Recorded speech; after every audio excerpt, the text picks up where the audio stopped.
Thank you, Mr. Chairman, ladies and gentlemen. Have you ever felt that everything around you needed to change?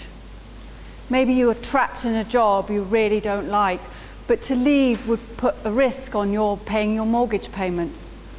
Or maybe your team just aren't performing how they used to, or your relationships are deteriorating, or your health is going downhill and you can't be as active as you once were.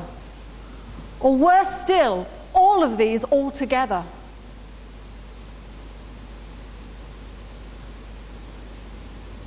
That's where I was 18 months ago, dealing with my second bout of cancer,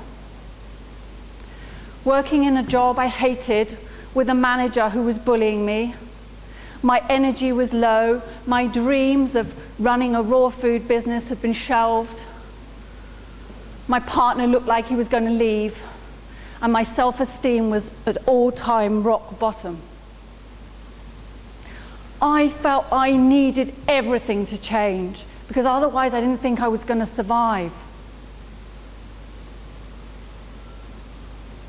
I wanted everything outside of me to change, just so that I could stay the same. But I was wrong. It wasn't all those things outside of me that needed to change. It was my internal ability to deal with those stresses that needed to change. Unfortunately, at this time, I was in such a low place. My business mentor gave me a mantra to live up to. I am a peaceful, joyful, playful woman. Well, frankly, I was none of those. I had more chance of getting to the top of Everest wearing a bikini and flip-flops than I was of being that woman. But I was lucky. I discovered at that time the principles behind human experience. And as I learnt more about these principles, my world began to shift. I learnt that nothing outside of me creates my experience or the way I feel about it. That sounds really simple, and it is once you get to embody it.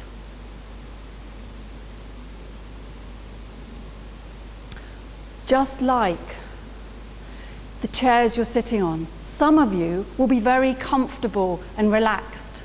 Others of you will probably be feeling, I don't know, this chair's not really that good for my back and my posture.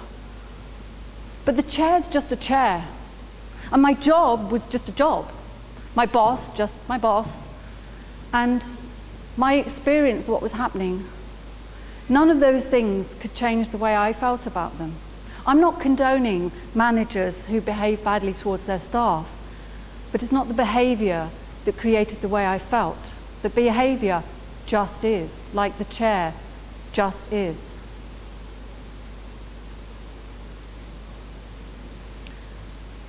And just like that, we are all movie makers.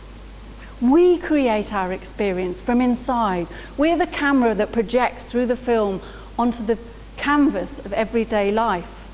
We all create our own reality, our own separate reality in this world. And we believe it's real. And just like that, the feelings that we have don't come from our experience either. Our feelings are only there to tell us that we're not seeing something straight in the moment. They're like a warning light. Watch out, you're not seeing something straight. And just like if we can be calm enough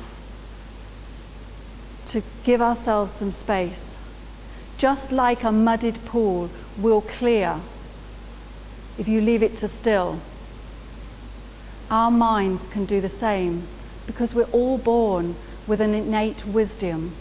That innate wisdom that makes our hair grow, makes our heart beat without us having to think about it. The same thing that a child who falls over and who's crying and upset one moment is happy, joyful, and playing the next. And the great news is that that innate wisdom is in every single one of us. So, after 6 months of finding this out, I'd let go of a relationship that my movie maker had attached wedding bells to, and yet my inner wisdom told me wasn't serving me. I got my confidence back, applied for another job, and actually raised my salary by over 25%.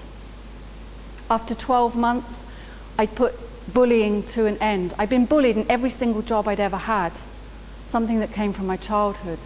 And now, after 18 months, I have the immense joy to be coaching and mentoring other people to see life how it really is, which is far more valuable than money to me. Every single one of you has this ability. And if any of you would like to hear more about this, I would love to talk to you about it, because I'm on a mission. I'm on a mission to cure cancer of the mind. Thank you.